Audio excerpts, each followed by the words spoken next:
제사장, 하나님과 단절된 길을 자기 몸을 찢어서 누구든지 주의 이름 부르면 하나님 만나도 길을 연 참선지자. 근본 문제 원인 세 가지를 해결하는 근본 해결책 세 가지 직분을 하나로 부르는 것이 바로 메시아 그리스도거든요. 근데 그 지식이 중요한 게 아니고, 제가 23살 때 진짜 예수를 그리스도로 영접하고 난 다음에 내 인생이 변화됐어요. 그리고 그렇게 복음을 받는 사람이 변화되고, 영적으로 시달리고 고통받던 사람들이 변화되더라고. 회복되기 시작하더라고. 아, 그렇구나. 이 복음은 전해도 되고 안 전해도 되고가 아니라, 많은 사람들 보고 교회 오라 그러면 헌금 내고 목사 설교 듣고 뭔가 이런, 일단 복음을 먼저 받도록 해야 되겠다. 교회 오고 나오고 먼저가 아니라 복음을 정확하게 알고 믿고 영접하면 성령께서 이 사람들을 변화시켜서 참된 예배의 축복이 얼마나 귀한지를 알면 예배를 드리게 되겠죠. 기껏 복음 전해서 교회 데리다 놓으니까 교회에서 엉뚱하고 싸우는 모습을 보여주고, 목사님이 이상한 짓을 하고 막 헌금을 갖다가 계속 강요하는 식의, 너무너무 감사해서 기뻐해서 바칠 수 있는 분위기가 아니라 이상하게 돼가고 있다니까요. 그러니까 차라리 교회를 데리고 오면 시험을 더 들어버린 거예요 지금요. 이런 시간표에 진짜 참된 주의 종들과 목회자가 일어나야 됩니다. 그래서 예수님이 70인 제자를 세워서 신이 가시려는 각동각처, 이걸 볼 때 예수님이 그냥 한 군데만 간 게 아니고 한 군데 고정해서 사역을 한 게 아니라 가시려고 하는 전체 스케줄이 있었습니다. 전체를 놓고 200개 나라를 놓고 대한민국 전체를 놓고 가시려고 하는 각동각처를 가기 전에 처음에 내가 서울에 있다가 안양을 갔다가 뭐 동탄을 갔다가 향남을 갔다가 춘천을 갔다가 서천을 갔다가 거창을 갔다가 영도를 갔다가 뭐 부산을 갔다가 막 이렇게 가는 스케줄처럼 가시려고 하는 각동각처 앞서 2명씩 보냈어요. 2인 1조로. 그러면서 하신 말씀이 뭐냐? 추수할 것은 현장에 너무너무 많은데 일꾼이 적다. 지금 목자 없는 양과 같이 유리하며 방황하는 영혼들이 너무너무 많은데 빨리 추수할 주인에게 청하여, 그러니까 하나님께 기도해서 추수할 수 있는 일꾼, 다른 소리를 가지고 추수하는 게 아니라 왜 예수님이 그리스도인지를 밝히 증언함으로 영적으로 추수할 수 있는 일꾼을 보내달라. 진짜입니다. 이게 사실은 우리 교회가 해야 될 기도 제목입니다. 둘씩 보내는 이유가 뭡니까? 서로 격려하고 위로하고 건면하며 붙들어주기 위해서. 두세 사람이 내 이름으로 모인 그곳에 주님이 함께 왔다고 말씀하셨기 때문에. 지금 구원받아야 될 영혼들이 현장에 많은데 이들에게 정확한 복음을 증거할 사람들이 너무너무 없다. 사실 우리나라도 100여 년 전에 젊은 선교사들이 왔습니다. 토마스, 언더우드, 아펜젤러 뭐 이런 선교사들이 다 몇 살 때냐? 20대 초반이요. 여러분들 지금 생각해보세요. 20대 초반이면 뭐 대학도 가고 연애도 하고 막 뭐 케이팝도 좋아하고 클럽도 가고 PC방 가서 놀 나이라니까. 그런데 언더우드, 아펜젤러, 토마스 선교사 같은 분, 제가 그때 영국 갔을 때 토마스 선교사님 아버님 교회도 제가 갔었는데요. 토마스 선교사 무덤이 거기 있어요. 근데 원래 토마스 선교사의 뼈가 거기 없습니다. 토마스 선교사가 그때 거기서 제네럴 셔먼호 이렇게 왔다가 이렇게 잡혀서 죽었잖아요. 그래서 사실 그 뼈는 없지만 묘지를 안타까워서 만들어 놨더라고요. 근데 그 머나먼 미국에서, 지금도 미국에서, 영국에서 한국까지 오려면 얼마나 멉니까? 근데 그때 배를 타고 이 알지도 못하는 나라에 이들이 외쳤던 내용이 뭐냐? 자기 세대에 자기들의 힘으로 세계복음을 하겠다. 우리 시대에 우리 힘으로 세계복음을 하겠다라는 마음으로 자기의 꿈도 애인도 많은 것들을 갖다가 내려놓고 이 복음을 들고 우리나라까지 와준 겁니다. 그렇게 해서 이 한국이 200년도 안 되는 사이에 이렇게 어마어마한 큰 응답을 받는 전 세계 교회 10대 교회 중에 7, 8개가 대한민국에 있고 어마어마하게 많은 성장할 수 있는 나라로 바뀌었잖아요. 그렇게 우상숭배하고 저주로 고통받았던 나라가, 한이 많던 나라가 하나님의 축복을 받는 나라가 됐거든요. 그래서 우리가 이 복음 받아가지고 이렇게 축복받았다는 다른 나라들도 처음에 우리나라 선교사들이 왔을 때 목이 잘려서 많이 죽었거든. 가톨릭 선교사들이나 개신교 선교사가 많이 죽었다. 그래서 서울에 가면 절두산이라고 계속 목을 잘라서 죽였던 산이 있습니다. 지금도 모슬렘이나 타 종교에서 얼마나 핍박이 있습니까? 그럼에도 이 복음을 들고 가는 이유가 뭐죠? 이 복음이 정확하게 증거되어져야 되기 때문에 그렇습니다. 3절에 보세요. 갈지어다 내가 너희를 보냄이 어린 양을 이리 가운데 보낸 것 같다. 사자를 이리 가운데 보낸다. 그러면 너무 좋을 것 같은데 현장은 전도자들이 너무나 많은 위험과 고난이 있다라는 겁니다. 그래서 갈지어다 그래서 우리가 가야 돼요. 왜? 그들이 올 수가 없습니다. 하늘과 땅의 모든 것을 내게 주셨으니 그러므로 너희는 가라고 그랬거든요. 그들의 힘으로 올 수 있는 능력과 힘이 없어요. 온 천하에 다니며 만민의 복음을 전파하라 그랬다니까. 해도 되고 안 해도 되고가 아니라 해야 될 어떤 면에서는 명령이요 축복이요 특권이라니까요. 그리고 전도자들은 양이 이리대로 간다는 것은 죽음을 각오해야 됩니다. 생명을 걸고 가야 되거든. 그런데 지금도 물론 극렬분자들이 있는 모슬렘권에 가서 막 복음 전하고 전도하다 보면 죽습니다. 근데 한국이나 미국에 들어와 있는 모슬렘권들은 그렇지 않거든. 막 복음 전한다고 해서 그들이 막 칼 가지고 우리 목을 자는 그렇지는 않아요. 물론 테러할 수 있는데 근데 전도자들은 정말로 생명을 걸고 결단하고 이 사역을 해야 되는 겁니다. 이게 뭐냐? 목회자뿐만 아니라 70인 제자에게 하신 말씀이에요. 예수님이. 왜 그런 어려운 상황인데도 보내야 되냐? 가야만 되느냐? 그 마음을 오늘 깨달아야 되는 겁니다. 4절에 보세요. 전대나 주머니나 신을 가지지 말며 길에서 아무에게도 무난하지 말아라. 결국은 우리가 뭐죠? 지갑에 돈, 물질적인 염려까지도 다 버려라. 그러니까 사실 돈 없다, 물질 없으면 사회가 불가능한 건 맞는데 그 염려도 하나님이 책임지겠다 했기 때문에 맡겨놔야 된다.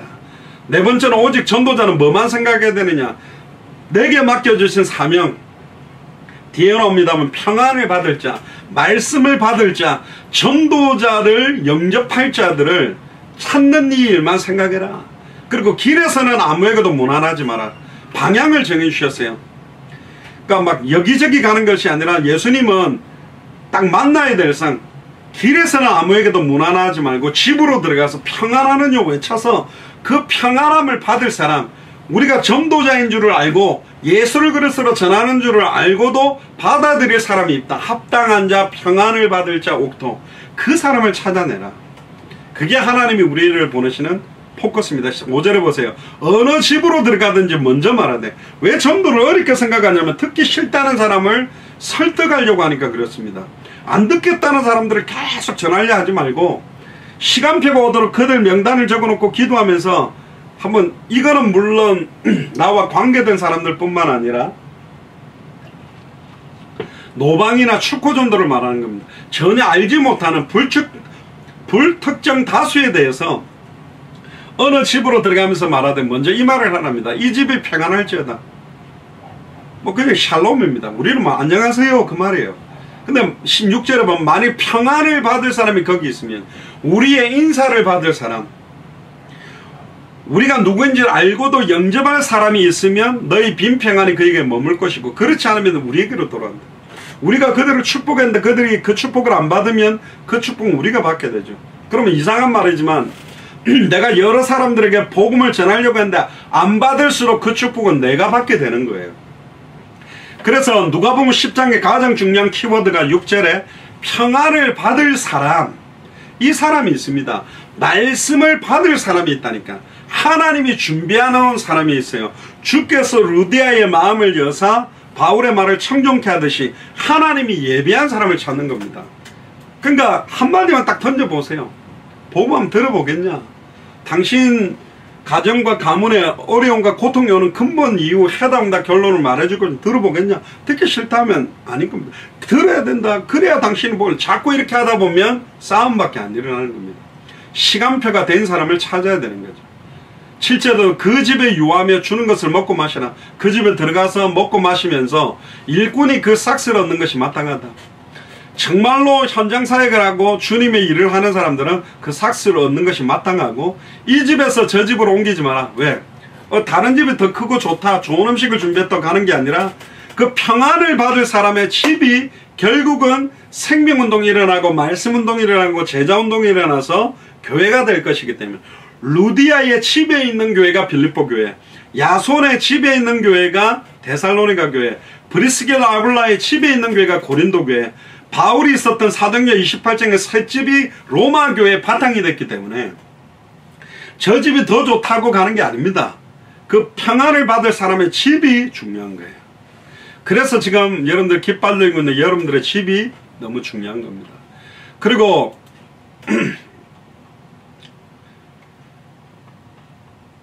8절부터 12절에 보면요, 어느 동네에 들어가든지 너희를 영접하거든 너희 앞에 차려놓은 것을 먹고 거기 있는 병자들을 고치고 말하기를 하나님의 나라가 너희에게 가까이 왔다 해라. 이 하나님의 나라가 임하도록 하는 게 예수님과 사도 바울과 12사도와 70인 제자의 메시지의 포커스예요. 하나님의 나라가 임한다는 말은 하나님의 통치가 임한다는, 하나님의 통치가 임한다는 통치자인 하나님이 있고 영토인 땅이 있어야 되고 거기에 살고 있는 백성이 있어야 돼요. 이 세 가지 요소가 하나님의 나라를 구성하는 요소인데, 통치자가 하나님이 되기 위해서는 그 땅, 그 집, 그 지역이 필요하고 그 땅, 그 지역에 살 이 복음을 받아들이고 이 통치자에게 복종하는 사람이 필요하거든요. 그러니까 하나님의 나라가 임하는 내용이 바로 예수가 교조한 성경의 복음입니다. 하나님의 나라가 임하게 하는 방법이 성경의 전도예요. 시간을 정해놓고 말씀을 정해놓고 시간을 정하고 장소를 정하고 말씀을 증거할 때, 하나님의 말씀이 선포될 때 그 자리에 캐리그마의 말씀이 선포되고 하나님 앞에 영광 돌리는 찬양이 시작될 때 그 자리에 성령이 역사하며 두세 사람이 내 이름으로 모인 곳에서 주님이 함께하는 순간 하나님의 통치가 임하고 하나님의 나라가 임합니다. 예수를 그리스도로 영접할 때 내게 하나님의 나라가 임하고, 예수를 그리스도로 다른 사람에 전했을 때 그 사람이 그 복음을 받을 때 그 사람에게 하나님의 나라가 임하고, 하나님의 나라가 임한 사람들이 모일 때 그 자리가 하나님의 나라가 돼요. 하나님의 통치가 임하게 돼요. 그래서 개인과 가정과 그들의 모임 현장에 사실은 교회가 임하게 되는 겁니다. 하나님의 나라가 너희에게 가까이 왔다. 그리고 10절에 어느 동네에 들어가든지 너희를 영접하지 아니하거든 그 거리로 나와서 말해. 보세요. 이 평안한 이었을 때 그걸 안 받을 때, 복음 한번 들어보겠냐니까 안 받았을 때는 뭐라고 하느냐. 11절에 너희 동네에서 우리의 발에 묻은 먼지도 빨리 떨어버리라. 이 말은 발에 먼지를 털고 그 사람들이 이제 평생 쳐다보지 말라는 말이냐? 그건 아닌데, 그들이 어떤 시간표에 돌아올지 보고 기도를 해야 되는데, 두 종류죠. 불특정 다수를 만났을 때, 다시는 못 만날 수 있는 사람 만났을 때는 반드시 복음 전하고 영접 초청을 해보는 게 좋고, 나와 관계돼서 늘 직장에서 만난다, 친척이다 이런 사람들은 한 번에 쇼부를 보려고 하지 말고 한 번에 끝을 내려고 하기보다는 계속 그 사람들의 시간표가 올 수 있도록 기도하다 보면요, 하나님이 역사에서 정말로 갈급한 시간표를 만들어 줍니다. 그러니까 계속 기도해야 돼요. 저도 지금 3시간 단위로 기도하다 보니까 아직 차지는 않았는데 일단 좋기는 합니다. 여러분들 그 기도 제목, 여러분들 가족 친척들 이름을 다 부르면서 저는 기도하거든요. 빠르게 하면 10분, 조금 천천히 하면 15분 걸려요. 계속 기도합니다. 제가 여러분들 친인척들 막 이름까지 다 외워질 판인데, 이게 막 피곤할 때 기도할 때도 있습니다. 또 기도하다 보면 또 피곤이 사라지고 형식적으로 하고 또 해야 되니까 한다고 하다가 보면 아니지. 진짜로 오늘 내가 기도할 때 시공간을 초월해서 역사하시는 주님이 역사하실 건데, 여러분들이 주무시는 시간에 제가 기도하기도 하고 제가 자는 시간에 여러분들이 또 기도하기도 하기 때문에 계속 24시간 영적인 기도가 그물망처럼 계속 연결될 겁니다. 혹시 여러분들이 기도하던 중에 응답되는 게 있으면 또 카톡방에 올려주세요. 응답되지 않아도 우리는 기도하겠지만 하나님이 이렇게 응답하시고 역사하시는 것이 계속 올라올수록 기도하는 사람들이 너무 감사하고 힘이 나겠죠. 빨리 발에 묻은 먼지를 털어란 말은 한 사람 붙들고 주님 오실 때까지 용쓰지 말고 빨리 많은 사람들 가운데 예비된 사람 찾아라. 10명을 건드려 보면 한 사람이 복음 들을 정도 사람은 있고, 10명 정도가 복음 들으면 1명 정도는 영접할 사람이 있다면, 그러면 10명 중에 1명, 100명 중에는 진짜 정확하게 복음 받을 옥도들이 있다는 거 아닙니까? 그럼 1000명한테 전하면 10명이요, 10,000명한테 전하면 100명이요, 10만 명한테 전하면 1000명이요, 100만 명한테 전하면 10,000명이거든. 그러니까 많은 사람들 가운데 예비된 사람이 있다는 거예요. 한 사람 하다가 안 된 데서 낙심하지 마라. 빨리 발에 먼지를 떨어버리고 그러나 하나님의 나라가 가까이 온 줄을 알아라고 빨리 움직여라. 그 빨리 전체를 보고 움직이다 보면요, 딱 이 복음을 받는 예비된 제자가 있어요. 그 사람과 함께 말씀운동, 제자운동을 하고 그 사람을 통해서 교회를 세워나가는 겁니다. 제가 왜 대한민국 여러 지역을 이렇게 돌면서 사역을 했습니까? 진짜 깃발 들다가 깃발 탁 쓰러진 데도 있죠. 어쩔 수 없는 겁니다. 그걸 제가 붙들어 줄 수 있는 게 아니고 정말로 창세전에 영세전에 하나님 예배해 놓은 사람, 주님 오실 때까지 이 깃발을 들 수 있는 사람. 그래서 사실은 권사님으로 장로님으로 임직한 이유도 그 직분에 대한 능력이 되시든 안 되든 하나님께서 한 지역을 책임질 수 있는 직분이 필요하기 때문에 사실은 세워놓은 겁니다. 병사를 세우는 것보다는 간부를 세울수록, 장교를 세울수록, 캡틴을 세울수록 생각이 달라지거든요. 12절에 보세요. 내가 너에게 말하나니 전날에 소돔이 그 동네보다 견디기 쉬우리라. 이 말은 뭐냐? 소돔이라는 동네가 훨씬 낫다. 여러분들 동네가 이 복음을 안 받는다고 해서 낙심하지 마세요. 그래도 한 사람이 없겠냐? 있다니까요.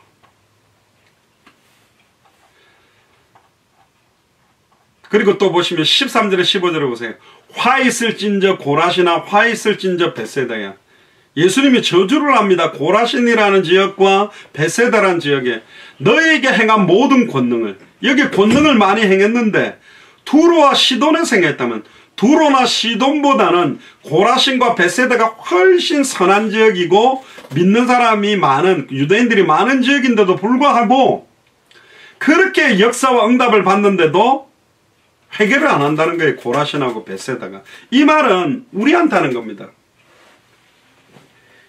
제가 비유가 이상한데 제가 비유를 해볼게요. 이 예수사랑교회 마라나타 미셔널 교회 성도들과 중직자들아, 너희들이 들었던 메시지, 너희들이 체험했던 그 복음, 그 전도, 그 방향이면 아예 저기 불교 나라, 무슬림 나라 가가지고 복음을 잠깐 말했다면 빨리 회개하고 돌아와서 했을 거다. 그 말은 뭡니까? 너희들은 이렇게 들었는데 왜 회개도 안 하고 베옷을 입지도 않냐? 진짜 가슴을 튀고 현장을 두고 안타까움으로 애통한 마음으로 부르짖기라도 해야 되거든. 못 전한다면. 부르짖지도 않고 애통한 마음도 왜 없느냐? 여기에 대한 역설적인 사실은 책망입니다. 14절에 심판 때에 두로와 시돈이 너희보다 견디기 쉬울 것이다. 훨씬 두로와 시돈이 선한다. 그래서 제가 주일 메시지 때 그 이야기를 한 겁니다. 우리 자녀들을 놓고 이야기한 겁니다. 예수를 그리스도로 알고 믿고 영접해서 주와 복음을 위해 살다고 했다가 지금 예배고 뭐고 놓쳤다? 불신자보다 더 못한 거예요. 너무너무 부끄러운 모습인 겁니다. 차라리 불신자들은 모르기 때문에 예배를 못 드린다 할지라도 안다면서, 믿는다면서, 영접했다면서 그럼 커밍아웃 해야 돼요. 난 불신자다. 나 예수를 그리스도 안 믿는다. 나는 하나님 인정 안 한다. 나는 성경을 하나님 말씀으로 안 믿는다. 나는 내 인생 사는 것이다. 나는 불신자다. 나는 마귀 자녀다. 내 뜻대로 살고 있는 것이다. 그렇게 인정해야 돼요. 만약에 빛이든 어둠이지 중간적은 없습니다. 믿으려면 믿는 거고 안 믿는 건 불신자같이 살아야 돼요. 맞잖아요.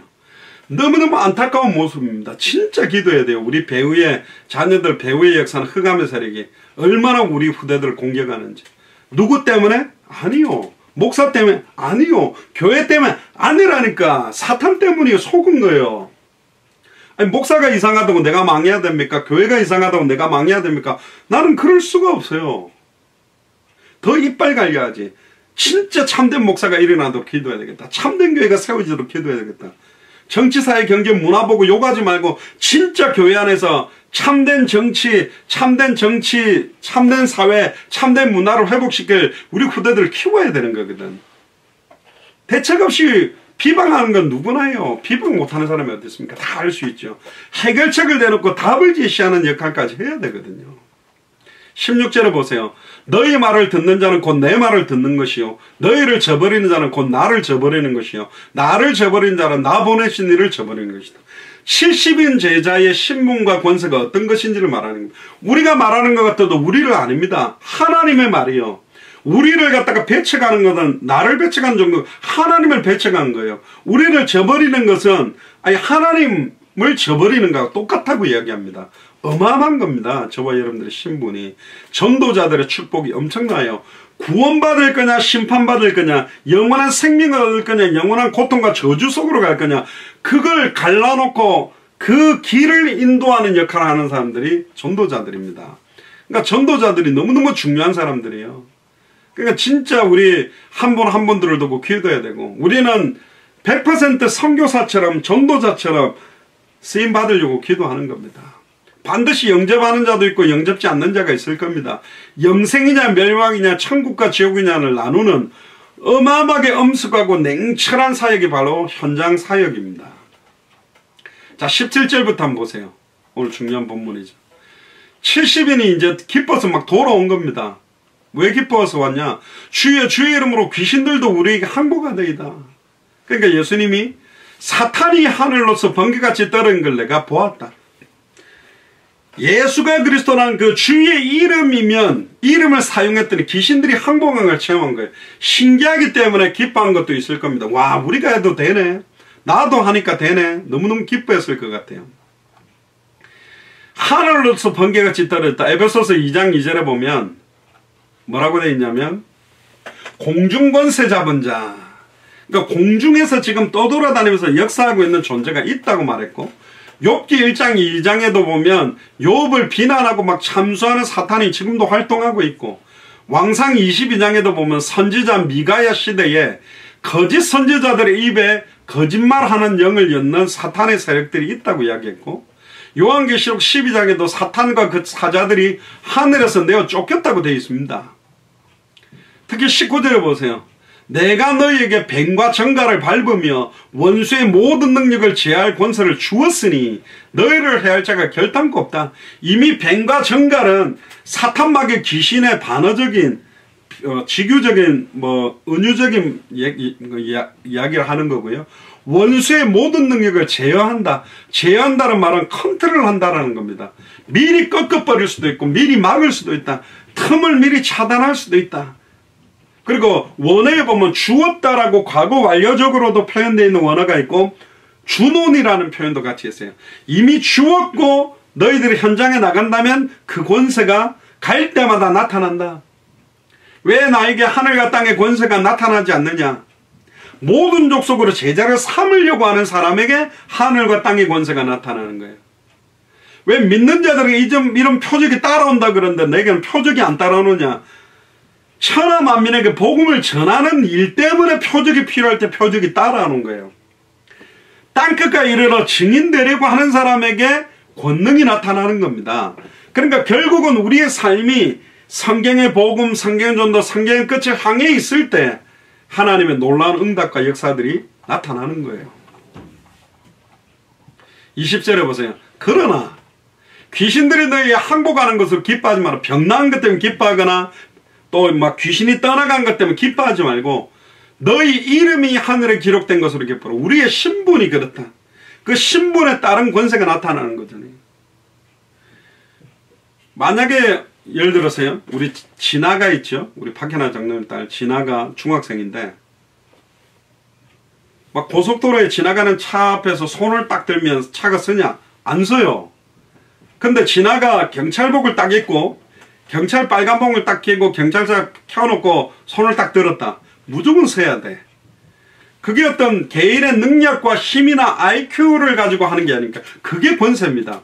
나의 어떤 지능, 나의 어떤 능력, 얼굴이 잘생기고 못생기고 IQ가 좋고 나쁘고 어느 학교를 나오고 학벌이 있고가 아니라 권세라는 것은 위로부터 부여받은 거라니까. 받는 순간 어마어마한 그 신분에 따른 권세가 나타나는 것입니다. 결국 저와 여러분들에게 이걸 주셨어요. 원수의 능력을 제어할 수 있는 권세. 아멘입니까? 우리가 주로 현장에 사역을 하면 영접 많이 시키면 막 얼굴이 기쁘게 돌아오고 못 시키면 시커멓게 오는데 그게 아닙니다. 사도행전 20 펴보세요. 28장 23절부터 보면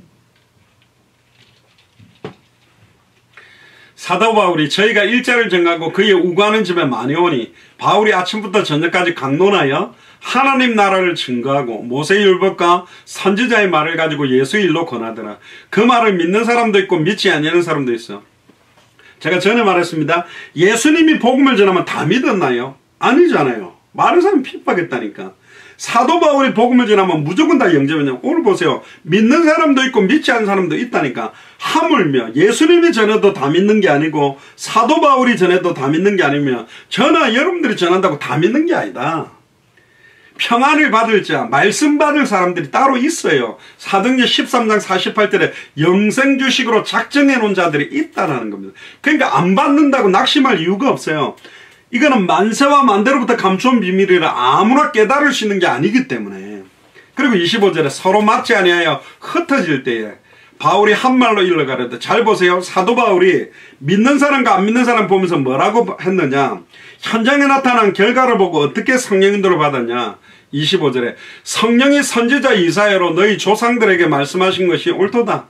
일렀으되 이 백성에 가서 말하기를 너희가 듣긴 들어도 도무지 깨닫지 못하며 보기는 보아도 도무지 알지 못하는도다. 그래 아무리 정확하게 말해줘도 들어도 못 듣고 깨닫지 못하게 돼 있고 보기는 보는데 알지 못하게 돼 있는 사람들이 있다는 거예요. 아무나 구원받도록 해놓은 게 아니라는 겁니다. 27절에 이 백성들의 마음이 완화가해져서 그 귀로는 둔하게 듣고 그 눈을 감았으니 이는 눈으로 보고 귀로 듣고 마음으로 깨달아 돌아와 나의 고침을 받을까 합니다. 그래서 예수님이 현장에서 복음 전할 때 비유로 메시지를 하니까 어렵게 메시지를 하니까 제자들이 예수님 왜 그렇게 말씀이 좀 비유로 하니까 어렵네요. 좀 쉽게 해주면 안 됩니까? 그러니까 예수님이 이렇게 합니다. 아무나 이걸 듣고 깨달을 수가 없다. 선한 목자의 양들은 선한 목자의 음성을 들을 수 있다. 내가 아무리 어렵게 비유를 말해도 하나님의 선택해 놓은 사람들은 그 복음을 들을 수 있는 것이다. 아무리 쉽게 풀어줘도 선택받지 못한 사람은 이 복음을 깨달을 수가 없는 것이다. 영적으로라야 분별하고 깨달을 수 있다는 말을 합니다. 그런즉 하나님의 이 구원을 이방인에게 보내신 줄 알아 저희는 들으리라. 이 말은 뭐냐? 사도 바울은요 자기가 전하는 복음을 듣지 못하고 깨닫지 못하는 사람을 보면서도 이사야 6장 9절에서 10절에 예언한 듣긴 들어도 깨닫지 못한다라고 기록된 말씀이 성취됐다는 걸 알았어요. 그러니까 역사가 있든 없든 그렇지. 이 사람들이 이렇게 말해도 못 깨닫는데 어떻게 나는 깨달았을까? 전에 파나마에서 한 430명 목사님 정도가 있었는데 거짓말 안 하고 2박 3일 동안 우리 6명 동기 목사가 계속 복음만 말하는데 못 깨닫더라고요. 이 사람들은 무슨 이렇게 좀 경제적으로 도움을 안 주나? 어떻게 하면 이런 거 자료를 받을까? 이렇게 하지. 진짜 예수를 그리스도라고. 나는 지금까지 예수를 그리스도로 증언하지 못했구나. 전에 우리 미얀마에서 멀리서 왔던 그 목사님 두 분 있잖아요. 내가 지금 예수를 그리스도로 이제 깨달았다면 내가 양육한 우리 교회 성도들도 지금 왜 예수님 그리스도인지 모른다는 거다. 난 지금 빨리 가고 싶다. 빨리 가서 왜 예수님이 그리스도인지 성경을 가지고 밝혀 전해주고 싶다고 회개하는 목사님이 그래야 하는 거거든요. 이게 부딪힌 거라니까. 있습니다. 하나님 예배에 나왔어요. 결국 전도라는 것은 사탄 마귀 귀신의 손아귀에 있는 영혼을 건져내는 건데 우리의 말주변과 말을 잘한다고 되는 게 아니에요. 성령에 나타나는 건 능력이 임해야 되거든. 고린도전서 2장 1절에서 5절 성령이 나타나고 능력이 임하려면 사도 바울을 깨달았어요. 내가 내 말과 내 전도함이 말같이 아름다운 것으로 하지 않았다. 나는 어떻게 하면 말을 멋있게 하고 아름다운 것을 수준 높고 지혜로운 것을 말하면 사탄 마귀 귀신의 세력이 꺾이는 줄 알았는데 오직 그리스도와 십자가에 못 박히신 것 외에는 말 안 하겠다. 오직 그리스도와 십자가에 못 박힌 것만 밝히 말해야 성령에 나타나는 능력이 임한다는 걸 알게 됐다니까요. 그래서 고린도전서 1장 18절에 십자가의 도가 멸망받을 자들에게 미련하게 보입니다. 왜 맨날 예수는 그리스도라고 말하지? 그렇습니다. 그 사람 미련해서 그래요. 구원을 얻는 우리에게는 하나의 능력이라니까 들을수록 그렇지 예수가 그리스도지. 이것 말고 다른 거 말할 게 사실은 없지. 66권 가지고 왜 예수님 그리스도인지만 밝히 말하는 그래야만 성령이 나타나고 능력이 임하는 그래야만 알곡과 쭉정이가 갈라지고 정말로 분별이 되는 거예요. 못 듣습니다. 쭉정이들은 절대로 못 듣게 되세요. 미칩니다. 이빨이 갈릴 겁니다. 왜 맨날 예수는 그리스도야? 그리스도 말고 좀 다른 이야기도 해주지. 그렇습니다. 그 사람들은 따라보시기 바랍니다. 쭉정이라니까. 가라지라서 그래요. 성경은 하나만 말하고 있다. 예수님 그랬어요. 모든 성경이 나에 대한 기록이다. 모세율법과 선지자들과 시편이 나에 대한 기록이다. 요한복음 20장 31절에 오직 이것을 기록한 목적은 너희로 예수께서 하나님의 아들 그리스도이심을 믿게 하려 하며 또 너희로 믿고 그 이름을 힘입어 생명을 얻도록. 제가 한 가지 기도하는 것은 하나입니다. 같은 말인데 같지 않고 너무너무 풍성하고 그 안에 넓이와 높이와 깊이와 길이가 풍성하게 예수가 그리스도가 전달해 주는 게 할 수 있는 게 사실은 제 기도 제목입니다. 저를 위해 기도를 해주시기 바랍니다. 이 복음은 아무나 깨달을 수 없어요. 그래서 요한복음 10장 28절에 저희를 내 손에서 빼앗을 자가 없다. 내 아버지의 뜻은 마지막 날에 하나도 잃어버리지 아니하고 이들을 딱 붙들고 있는 겁니다. 그래서 우리가 진짜 기뻐해야 될 건 뭐냐? 우리의 이름이 하늘나라 생명책에 기록되어 있는 것이다. 21절에 보세요. 이때에 예수님이 기뻐하셨어요. 이 말을 하고 70인이 돌아와가지고 현장에서 주의 이름이면 귀신이 항복하는 것 때문에 막 들떠왔다가 그걸로 기뻐하지 마라. 너희들의 신분이 너희들의 이름이 하늘나라 생명책에 기록된 거로 기뻐하라. 그걸 70인이 깨달으니까 예수께서 성령으로 기뻐하셨어요. 그러니까 현장 사역을 통하여 말씀을 계속 깨닫고 말씀 가지고 현장에 성취되는 걸 보고 현장에 일어난 걸 가지고 다시 말씀으로 답을 찾는 이걸 보면서 너무너무 기뻐했다니까요. 제자들을 보고 기뻐했어요. 현장 사역을 갔다 와서 말씀으로 답을 딱 얻는 70인 제자를 보고 성령으로 기뻐하시오.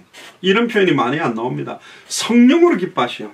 스데반이 복음 전하다가 돌에 맞아 죽을 때 예수님 보좌에 벌떡 일어나 서 계셨다고 돼 있어요.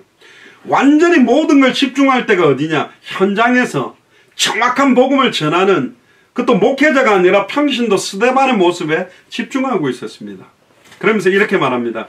천지의 주제이신 아버지여, 이것을 슬기롭고 지혜 있는 자들에게 숨기시고 신학 박사들에게는 숨겨놓으시고 어린아이들과 같은 우리들에게 나타내심을 감사하나이다. 옳소이다. 이렇게 된 것이 아버지의 뜻이다. 미련한 자, 멸시받는 자, 아무것도 없는 자, 천한 자, 그 사람들에게 나타낸 겁니다. 이들은 어린아이와 같다는 말은 순수함, 그리고 어린이들은 하나 탁 붙으면 꽂히면 거기에 올인하죠. 그리고 그걸 위해서 막 어떤 면에서는 용습니다. 그거 하나만 보는 거예요. 그러니까 다른 수준 높은 거 이야기 안 해요. 예전에 우리 조카들한테 500원짜리하고 10원짜리 갖다 놓고 어느 게 좋은 거냐고 가르치니까 10원짜리가 더 좋다고 하니까 500원짜리 안 갖고 10원짜리 갖고 가더라고요. 가르쳐 주는 대로 받게 돼 있어요. 정말로 성경대로 알고 성경대로 믿고 성경대로 말할 수 있는 게 어린아이들만 말하는데 그대로 하는 거예요. 거짓 없게. 22절에 내 아버지께서 모든 것을 내게 주셨으니 아버지 외에는 아들이 누군지 아는 자가 없고 아들과 또 아들의 소원대로 계시를 받는 자 외에는 아버지가 누군지 아는 자가 없다. 결국 보세요. 예수님에게 모든 걸 주셨는데 아들이 누군지, 예수님이 그리스도라는 것을 아는 자가 너무너무 없다. 누구만 알 수 있냐? 아들의 소원대로 계시를 받는 자. 아들, 예수님이 창세전에 영세전에 이들에게는 꼭 예수를 그리스도로 계시해 주세요. 정해놓은 사람이 있다는 거예요. 그 사람들이 여러분들입니다. 저도 목회자들 많이, 되게 신학적 지식이 많은 사람 만났어요. 이분은 예수를 진짜 그리스도로 안 믿구나. 그런 분 진짜 많아요. 그러니까 아예 막 다른 이야기 많이 합니다. 다른 거 강조합니다. 육신적인 막 구제만 강조합니다. 윤리만 강조합니다. 도덕만 강조합니다. 인격만 강조합니다. 실력을 강조합니다. 이분 그리스도를 모르구나. 아들의 소원대로 계시를 받는 자만. 그러니까 진짜 은혜죠. 나는 아들의 소원대로 계시를 받아서 예수를 그리스도를 믿어 너무 기쁘구나. 거기에 만족하는 게 아니라, 그렇다면 이렇게 계시를 받을 사람이 있잖아요. 그들에게 복음을 전하지 않는다면, 백신을 맞아가지고 내가 나았어, 치료제를 나았어, 우리 집에 막 백신이 막 몇천 병이 있는데 내 주변에 죽어가는데 이걸 안 줘. 나쁜 사람 아닙니까? 진짜 나쁜 사람이잖아요. 그들 죽든 말든 관계가 없다고 생각하는지 모르겠는데 23절에 제자들을 돌아보시며 조용히 이르시되 너희 보는 것을 보는 눈이 복되다. 뭘 봐야 됩니까? 근본 문제. 근본 해답, 근본 결론. 이 땅의 모든 문제가 유일하구나. 영적인 거구나. 유일한 해답이 하나구나. 하나님과 단절돼서 모든 문제가 왔다. 하나님 만나면 끝나구나. 물고기가 물을 따는데 물속에 들어가면 살잖아요. 뿌리를 땅에 내리면 살지. 하나님 만나면 되는데 못 만나는 이유가 사탄 문제, 죄 문제, 하나님과 단절된 문제 때문에. 이거 세 가지를 꺾는 분은 그리스도밖에 없고 계속 그리스도가 선포되어져야만 계속 하나님을 만나고 누리고 죄와 저주가 해방받고 사탄의 것을 깨뜨릴 수 있으니까. 24절에 내가 너희에게 말하노니 많은 선지자 임금이 너희 보는 바를 보고자 했으나 보지 못하였고 너희 듣는 바를 듣고자 했으나 듣지 못했다. 이게 하나님의 은혜입니다. 복 중의 복입니다. 우리가 올해 2021년에 너로 말미암아 땅의 모든 족속이 복을 얻게 되는데 그 복이 뭐죠? 막 물질적인 복? 아니요. 영원한 생명입니다. 모든 족속 천하 만민 땅끝에 있는 이들에게 우리를 통하여 하나님의 나라가 임하는 이 복음이 증거되어지는. 그래서 저와 여러분들이 진짜 중요하고 저와 여러분들의 기도가 너무너무 중요한 겁니다. 그리고 마지막 결론적으로 아까 마태복음 9장 35절에도 보면 비슷하죠. 모든 성과 촌에 두루 다니사 저희 회당에서 가르치시고 천국 복음을 전파하시며 예수님도 두루 다니며 천국 복음을 전파했어. 모든 병과 모든 약한 것을 고치시느라. 그리고 예수님이 언제 눈물을 흘리냐. 36절에 무리를 보시고 민망히 여기시니 너무 내장이 뒤틀린 정도로 고통스러워 하신 이유가 뭐냐. 목자 없는 양과 같이 고생하며 유리하고 방황하는 연장을 보면서 젖먹이가 물을 구하고 떡을 구하나 물을 주고 떡을 떼어줄 사람이 없다. 추수할 곡식은 휘어졌는데 제자가 없는 걸 보고 예수님이 너무너무 눈물을 흘렸습니다. 그래서 빨리 또 이야기하죠. 추수할 것은 많되 추수할 일꾼은 적으니 그러므로 추수하는 주인에게 청하여 추수할 일꾼들을 보내주소서. 결국 예수님이 가장 기뻐하신 것도 현장에서 복음 전하고 돌아와서 말씀으로 해답을 없는 70은 제자를 보면서 기뻐했고 가장 안타까워하는 것도 현장에 이 복음을 전할 일꾼이 없는 걸 보고 가장 슬퍼하고 안타까워했다. 우리가 예수님을 가장 기쁘게 할 수 있는 사람일 수도 있고 가장 슬프게 할 수도 있는 사람일 수도 있습니다. 그래서 우리가 가게 되는 모든 만남, 가게 되는 장소, 또 일어나는 일이 정말로 하나님께서 왜 이런 만남을 줬지? 내가 왜 여기 갔지? 오늘 또 생명 얻을 자가 누구지? 복음 받을 자가 누군지 그런 눈을 가지고 24시간 내 삶 속에 생명운동, 말씀운동, 제자운동이 지속되기를 주의 이름 축복합니다. 기도하겠습니다.